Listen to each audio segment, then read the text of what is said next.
Around 10,000 people have been told not to return to their homes in southern Spain following two earthquakes in which 8 people were killed. The quakes struck near the town of Lorca. The strongest was measured at a magnitude of 5.2. Hundreds of people who've been unable to leave the area spent the night outdoors, fearing more buildings may collapse. Too scared to go home. Thousands of residents in the earthquake-struck town of Lorca spent the night camped out in the open, seeking safety from any aftershocks and distance from the scores of damaged buildings. The Spanish government set up a field hospital and a makeshift shelter for those whose houses had collapsed. Blankets and food made small comfort. Along with first light came the clean-up operation. A military task force began to clear the rubble from falling buildings and to cordon off areas deemed to be dangerous. This was Spain's most devastating and dramatic earthquake in more than 50 years. This local news reporter was lucky to escape the falling church bell as he went live on air. Scores of people have been injured.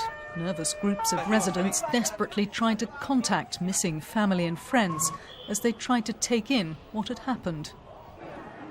My house has been reduced to dust. All the pictures, the furniture, the kitchen, everything has fallen down. It's a disaster. The town took a double hit. The first quake struck just before 7 in the evening, but 2 hours later it was followed by a second, more powerful quake. It's going to take many years to rebuild this Spanish city, and perhaps many more than that, before the residents here will feel safe again. Jane-Kirby, BBC News. Well, Paco Teruel was working in the second floor of an office building in the centre of Lorca when the quakes struck, and this morning he's helping his parents, whose bar has been badly damaged, and he's on the phone for us now.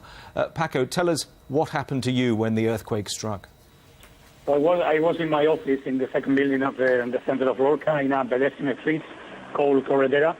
And the first one, it was strong, but not as strong as the second one. The second one was terrible. I mean, it was like a thunder, because I didn't have enough time to go down the stairs to the street. And I put myself under my desk. You talked about the first quake and then the second one. The second one was the stronger one. How much time was there between the two? Between two, I think it was nearly 2 hours. I don't know exactly, but probably, I remember the first one was about 5 o'clock. And then the second one nearly to 7 o'clock, 10 to 7, something, I don't know, I don't remember exactly. Tell me how much damage you've seen around you now in Lorca. Oh, it depends. There are some areas that are more damaged than others. And all buildings, more of them are very damaged, all, heritage buildings, churches and something like that. And even the castle has been a little damaged. And even in some of the suburbs in Lorca, one of the suburbs called La Viña, one building, fell down, completely fell down, and killed, I think it was one lady. And even here, when in other suburbs of Lorca, where my parents have a bar, there has been a lot of damage as well. I wanted to ask you about your parents' bar, very badly damaged, as you were saying. Are they okay? Yeah, they are okay. I mean, we didn't suffer anything because, they were out of the bar when the second one was, when they fell down. Because they were very afraid. After the first one, they were very afraid. So they were, very quick to go outside when they fell the second one. And sorry? How much were people in this part of Spain aware of the risk of earthquakes?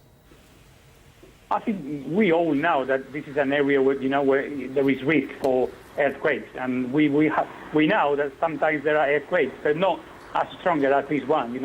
We know that there are some, but it's less than 4 degrees, so you barely feel them. You don't feel them, then you don't know there is an earthquake. But this one, was very, very strong. Well, listen, we wish you well, and thank you very much indeed for talking to us, Paco Teruel there in Lorca in Spain. Now, let's talk a little bit more about the situation regarding the Celtic manager Neil Lennon. We've been talking, and you've probably seen the pictures